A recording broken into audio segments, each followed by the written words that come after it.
Hello, I'm Maureen Millette, registered dietitian, and here's my next Mealtime Minute. I'll be talking about the dairy section of my plate. The dairy group doesn't seem to be well defined. Many of us think of dairy as what is posted in the grocery store section, but that has so much more than just what my plate thinks of dairy. Grocery stores should really call it the refrigerated section. My grocery store has milk, juice, yogurts, eggs, hummus, lunch meats, pre-made baking items, fresh pastas, puddings, and more. With a few exceptions, most are not part of the My Plate dairy group. Puddings are, and at least they're made with milk. Are all products made from milk part of the dairy group? No, this isn't true either. The grocery store lists items sold as dairy that are not part of the dairy group, but will list on your receipt as dairy. Eggs are such an example. By the way, they aren't even made with milk but need to be refrigerated. Other items made with milk but don't count include sherbet, butter, heavy and light creams, sour cream, and cream cheese. They are made from milk, but their calcium content is too low to be considered part of the dairy group. If you are lactose intolerant, these might still cause a problem for you similar to other dairy foods made with milk. It's easiest to say 2 to 3 cups a day. Children 1 to 3 years should have 2 cups. 4 to 8-year-olds need 2.5 cups. And at 9, due to growth spurts and to help have strong bones for adults, we say 3 cups. And sometimes women will need an extra serving. A serving is defined as the amount of any food that will provide approximately 300 milligrams of calcium. Children need about 800 milligrams and adults 1,000 milligrams. Calcium is available in other foods, so even if a child only drinks 2 glasses of milk, if they have a balanced diet, there is calcium present. Milk provides 3 of the 4 vitamins and minerals lacking in the American diet: calcium, vitamin D, and potassium. The other missing item is fiber. I'm going to share the 5 and 20 rule. Have you noticed that when you look at a food label, it will list percentages?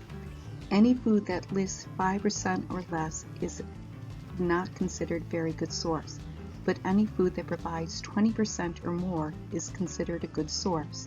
Notice calcium is 25%.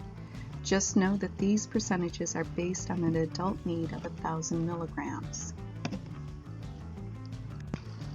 If you are lactose intolerant, you still need to have calcium in your diet. Foods that have a probiotic which could break down the lactose might still work. Some who are lactose intolerant can tolerate both hard cheese and yogurt.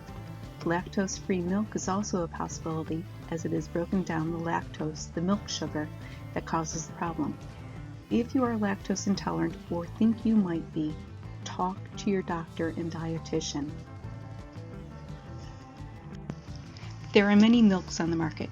Which should you choose? Babies at 6 months or younger should only have breast milk or formula.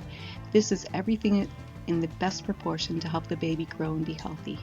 At 6 months, introduce other foods, but keep them in the breast milk or formula until they are a year old. 1 to 2-year-olds should have whole milk.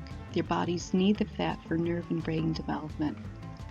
Age 3 and older, non-fat or low-fat are the best choices, but whole milk is still okay if you keep the other fat in their diet in control. Adults, their best choice is non-fat or low-fat, but again, if you watch the other fats, whole milk is still a good choice. If you can't drink milk, check your beverage to have about 300 milligrams of calcium per cup per serving. These foods are highest in calcium. I have oranges on the list. 1 large orange has 74 milligrams, just over 7% of the RDA. 4 would be a serving for calcium. I'm Maureen Millette, and this is my Mealtime Minute. Welcome back, everyone. Today we will be making a tuna fish sandwich. It's easy, it's quick, and it has delicious results. Here are the ingredients.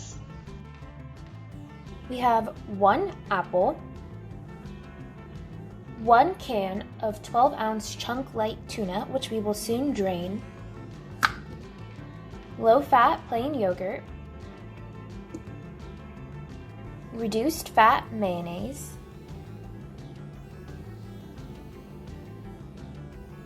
1/4 cup of chopped walnuts, which we will soon chop because these are still whole.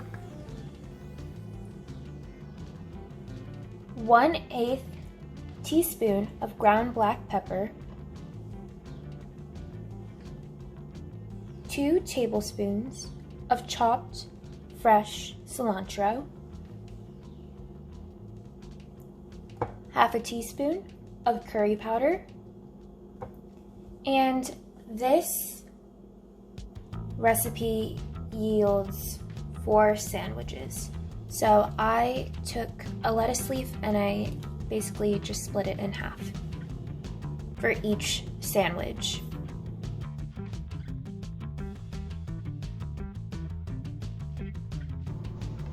To start off, I'm first going to open the tuna can with my can opener, and we will then drain the tuna. Now that I've poured the tuna into the strainer, I'm now going to mash it with my masher to get the remainder of the juice out. Now we're going to work on the chopping. I'm first going to start off by chopping the walnuts. Now I'm going to chop the cilantro.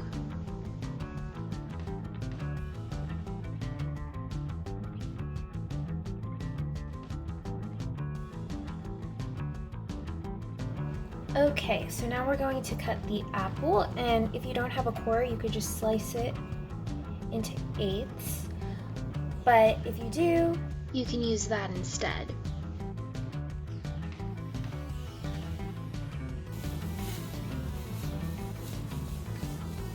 We're just going to chop these into 4ths. And after this, we're going to chop some more.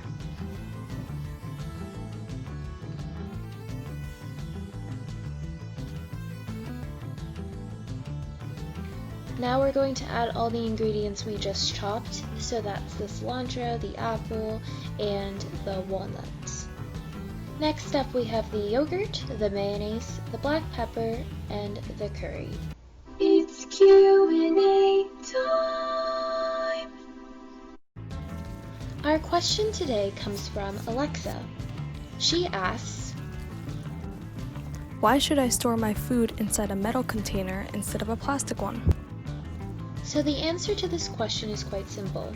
When storing warm foods, remember that plastic containers keep the heat within, whereas metal containers absorbs the heat better.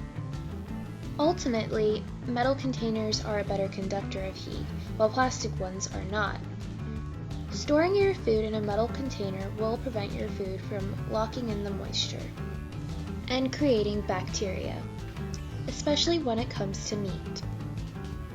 As you may have noticed by now, I've begun to stir in the tuna. Now that it's all nicely mixed, we can now assemble our sandwich.